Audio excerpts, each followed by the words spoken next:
The match race was set. Both horses were ready to run.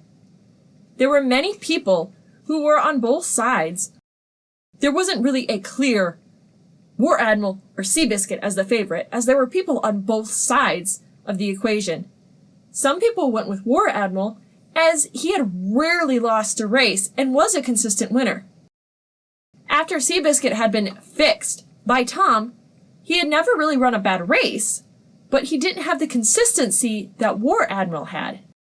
Seabiscuit was, however, the public idol, and if you looked at the exact odds and how many people bet on each horse, I think Seabiscuit probably would have won, but I could be wrong.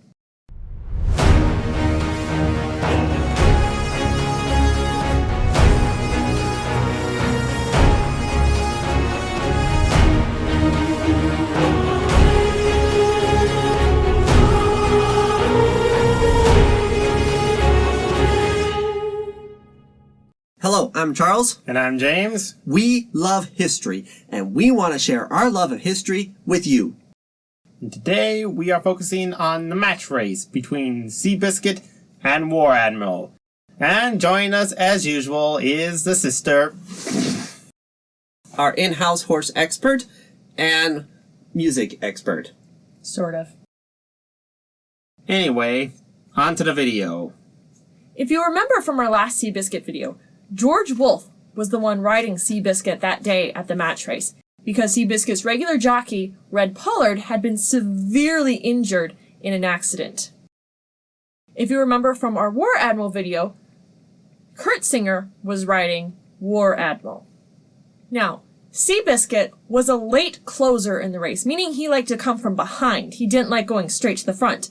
War Admiral, on the other hand, was a go-for-the-lead type. Seabiscuit's running style of coming from behind could be fatal in a two-horse race, because in a two-horse race, both horses are going gung-ho, full speed the whole way, and a late closer usually reserves his speed for later in the race, coming from behind and passing the early horses. Also, it could be good for a late closer's morale to be saying, hey, look at me, see how many horses I'm passing. So because of Seabiscuit's come-from-behind running style, Tom, as far back as 1938, had already started training Seabiscuit to go for the lead in prep for this race. Seabiscuit was also trained to break from the start very fast at the sound of a homemade bell. This bell had been made by Tom. Now, since starting gates at the time didn't have doors like they do today, only the sound of a bell was what told horses and riders to go. Wolfe had trained with Red, while Red was in his hospital bed, about how Wolfe should ride the race. Wolfe worked with Red on this because Wolfe did believe that War Admiral had more speed and would probably beat Seabiscuit at the start if War Admiral got ahead. Red told Wolfe that he should put the throttle to the floor from the start, but to then let War Admiral catch up. Both horses were ready when November 1st arrived. The track was rated as fast, which means it's in great racing condition.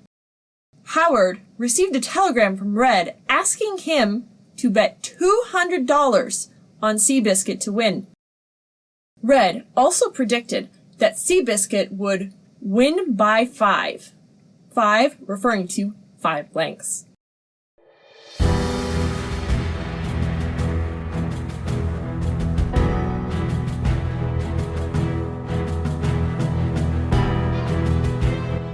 A huge crowd was at the track, clamoring to get in 6.5 hours before the race was scheduled to start. 40,000 people arrived to watch the race, and Pimlico could seat 16,000. Many were sent to the infield to watch the race. Some even sat up in the rafters for a chance to watch the race. Mrs. Howard pinned a St. Christopher medal to Seabiscuit's saddlecloth for good luck as the two horses prepared to go out onto the track. George Cassidy was brought in from New York to start the race, as he was the best walk-up starter around. and Riddle wanted the best. Wolf took his time warming up Seabiscuit by orders of Tom, hoping to take a little of the edge off of War Admiral's energy by making the tense horse wait. Tense nerves are exhausting, and the fretful War Admiral was definitely tense. Seabiscuit, on the other hand, was fully collected. War Admiral was testy at the walk-up, but Seabiscuit kind of plodded along. But despite how calm and quiet Seabiscuit was on the outside, Wolf could tell that he was coiled up, ready to go. Several times, Wolf and Kurt Singer tried the walk-up start, but every time they didn't make it evenly. So finally, Wolf told Kurt Singer, "Charlie, we'll never get a go like this. We can't watch the starter and our horses at the same time. Let's walk up there watching the horses, and when we get even, let's break away ourselves. Cassidy will see us in line and we'll have to bang the bell." By the way, the bell was Tom's handmade bell that Seabiscuit had learned to break fast from the start with. Kurt Singer agreed with Wolf's proposal, and this time they came up to the start even. Once they were at the starting line together, the flag went down, the bell rang out, and the two horses took off at the exact same instant. For the briefest of moments, the crowd was silent. Then they started cheering as the two horses raced for the first turn. If War Admiral made it there first, Seabiscuit would most likely lose. Everyone had expected War Admiral to take the lead, but Wolf used the whip immediately to push Seabiscuit into the lead, telling the 5-year-old, "We're keeping this lead." War Admiral tried to keep up with the mad dash Seabiscuit made for the lead, but he wasn't gaining. As Seabiscuit increased his lead, Clem McCarthy, who was doing the radio broadcast for the race, said to War Admiral, "Seabiscuit is outrunning him!" Kurt Singer then realized that Seabiscuit was faster than War Admiral. Wolf was focused on getting far enough ahead of War Admiral to cross over in front of him to get to the rail. Before they reached the first turn, Seabiscuit was 2 lengths ahead. Wolf slid him over to the firmer ground near the rail, where a tractor wheel had made the ground firmer. Kurt Singer was shocked that War Admiral's legendary early speed wasn't enough to get War Admiral in front of the older horse. But he didn't despair, as he felt that War Admiral's Triple Crown stamina would win the day. Conway, War Admiral's trainer, had trained the colt for stamina, whereas Tom hadn't. Kurt Singer also thought that Seabiscuit was going way too fast to be able to maintain the lead in such a grueling race. He put War Admiral right behind Seabiscuit and figured he would wait for Seabiscuit to exhaust himself. As they swept around the first turn, Wolf remembered Red's instructions to let War Admiral catch up and started easing Seabiscuit back, shortening his stride. The crowd had gotten quiet in awe of the fact that War Admiral was taking another horse's dirt in the face. This is something that didn't usually happen and hadn't happened in a long time. In the backstretch, Kurt Singer urged War Admiral up next to Seabiscuit on the outside, despite a coaxing opening along the rail. But Kurt Singer knew that Wolf would not let him slip by on the inside. As War Admiral drew even with Seabiscuit, Kurt Singer thought he had the race. The crowd was screaming. Wolf let up on Seabiscuit just a bit and let him accelerate to match strides with War Admiral.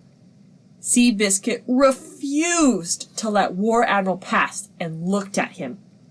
At the mile pole, they broke the track record by a full second. They entered the final turn. side by side, stride for stride. The crowd roared with excitement. A reporter even almost fell out of the press box in his excitement. Everyone knew that this was a race for the history books. It was the race of the century. Two champions were battling it out, equal in speed. It wasn't a battle for speed anymore. It was a battle of courage. Wolf was watching War Admiral and knew Seabiscuit was looking the Admiral in the eye, and the Admiral was glaring back. One horse was going to crack. War Admiral dug in and pushed his nose in front.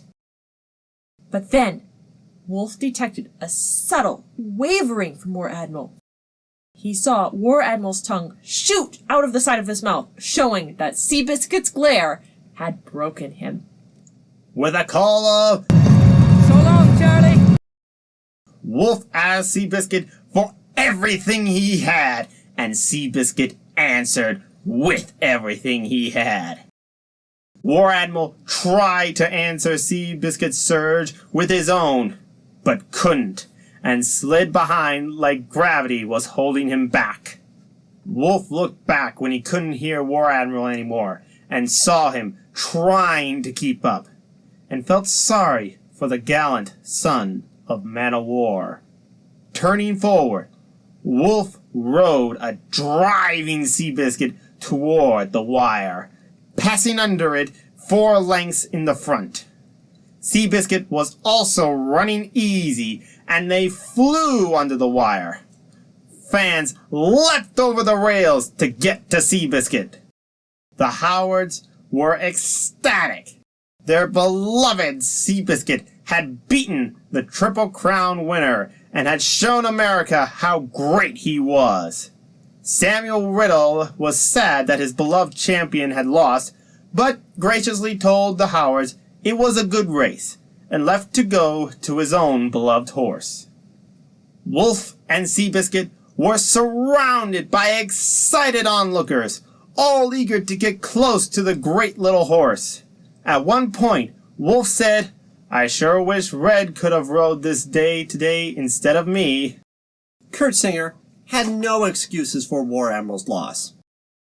He had tears in his eyes as reporters, who couldn't get the Seabiscuit, came over to him and War Admiral. He said, "War Admiral simply didn't have it today. The Admiral came to him and looked him in the eye, but that other horse refused to quit. We gave it all we had. It just wasn't good enough." Wolf was quoted as saying, "I saw something in the Admiral's eyes that was pitiful. He looked all broken up. I don't think will be good for another race. Horses, mister, can have crushed hearts, just like humans. This match race is undoubtedly one of the greatest match races in history. Both horses gave their all. Both ran excellent races.